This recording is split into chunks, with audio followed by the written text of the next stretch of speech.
Assalamualaikum warahmatullahi wabarakatuh. Bismillahirrahmanirrahim. Alhamdulillah. Wassalatu wassalamu ala rasulillah Sayyidina Muhammad ibn Abdillah wa ala alihi wa ashabihi wa man tabi'ahu wa wala amma ba'du. Kaum muslimin wal muslimat rahimakumullah. Pernah satu ketika saya ditanyakan oleh salah seorang jamaah, Ustaz, mengapa di dalam sholat selalu mengucapkan Alhamdulillah? Bismillahirrahmanirrahim. Alhamdulillahi Rabbil Alamin. Zuhur 4 rakaat ada Alhamdulillah. Asar 4 rakaat ada Alhamdulillah. Maghrib 3 rakaat ada Alhamdulillah. 3 kali kita ucapkan Alhamdulillah paling sedikit di dalam salat maghrib. Salat isya demikian. Salat subuh juga sama. Berulang-ulang kita mengucapkan Alhamdulillah. Mengapa Ustaz? Padahal umat Islam saat itu ketika dipanggil untuk melaksanakan sholat tidak semuanya senang, tidak semuanya bersukacita. Barangkali mungkin anaknya baru saja meninggal, barangkali mungkin rumahnya baru saja kebakar, barangkali mungkin rumahnya digusur, barangkali begitu banyak kemungkinan yang menimpa umat Islam. Tetapi Allah Subhanahu wa ta'ala memanggil kita, hayya 'alas shalah, ayo sholat. Dan di dalam sholat kita semuanya sepakat, kompak, seluruh dunia mengatakan Alhamdulillahirabbil alamin. Apa hikmahnya? Maka saudara-saudara sekalian, hikmah daripada ucapan Alhamdulillahirabbil alamin, selain itu memang ajaran taklif dari Allah. Lebih daripada itu, ternyata kalau kita mau jujur, begitu banyak nikmat Allah yang masih bisa kita syukuri kalau kita bisa, kalau kita mampu. Hanya saja kadang-kadang kita suka mengeluh. Allah Subhanahu wa ta'ala tidak takut, tidak segan untuk mengatakan wa in ta'uddu nikmatallahi la tuhsuha. Apabila kamu menghitung nikmat Allah, la tuhsuha, kamu tidak akan mampu menghitung nikmat Allah. Walaupun nikmat itu kelihatan satu, tapi nikmat itu sebenarnya masih berhubungan dengan puluhan nikmat, masih berhubungan dengan ratusan nikmat, masih berhubungan dengan ribuan nikmat-nikmat yang lain. Tidak usah jauh-jauh saudara-saudara sekalian. Kalau kita minum, setelah kita minum, ucapkan Alhamdulillah. Seakan-akan kita mensyukuri satu nikmat yang bernama nikmat minum. Padahal tidak. Kalau kita berbicara nikmat minum, berhubungan dengan banyak hal. Kenapa bisa nikmat minum? Karena kita tidak punya sariawan. Kenapa bisa nikmat minum? Karena kita tidak sakit perut. Kenapa bisa nikmat minum?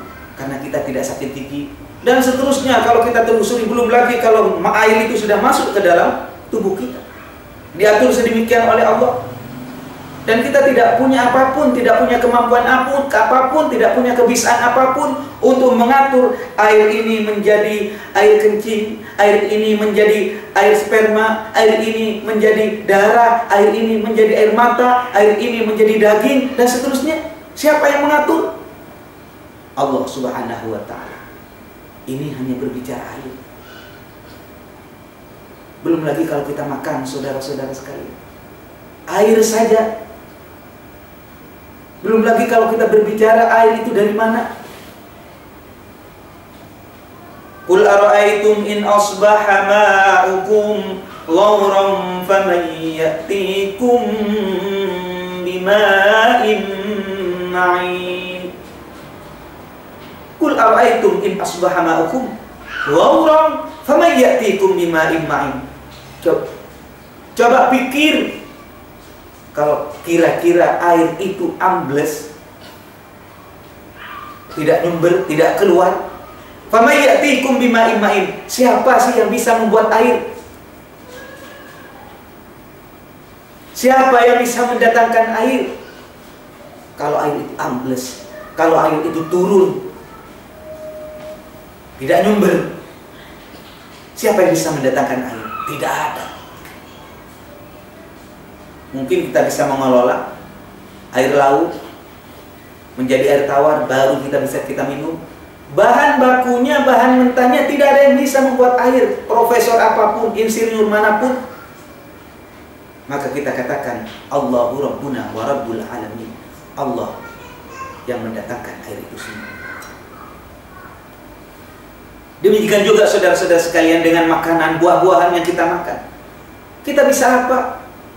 Kita tinggal makan saja. Afara'aitum ma tahrusun A'antum tazra'unahu am nahnu zari'un. Afara'aitum ma tahrusun. Coba lihat apa yang kau tanam itu. A'antum tazra'unahu am nahnu zari'un, katanya Allah. Apakah engkau yang menumbuhkan atau aku?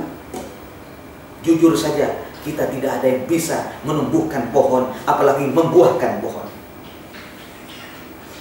Ada pohon mangga kecil, kita siram. Yang menumbuhkan siapa? Kita tidak punya kemampuan. Yang menumbuhkan Allah. Belum lagi siapa yang membuahkan pohon.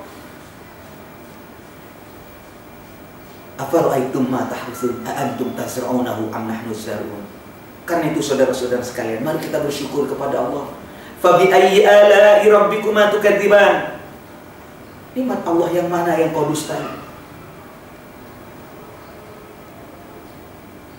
Maka saudara-saudara sekalian, wajar kalau Allah mengatakan wajib bagi kamu ketika melaksanakan sholat mengucapkan kalimat Alhamdulillahirabbil alamin, sehingga dikatakan afdhalud du'a, doa yang paling utama adalah kalimat Alhamdulillahirabbil alamin. Bahkan doa dan ucapan orang para ahli surga besok di dalam surga, wa akhiru da'wana alhamdulillahirabbil alamin. Alhamdulillahirabbil alamin adalah ucapan yang paling afdal, yang kalau kita baca memang ringan diucapkan tapi berat timbangannya di hadapan Allah Subhanahu wa taala. Mudah-mudahan bermanfaat. Assalamualaikum warahmatullahi wabarakatuh.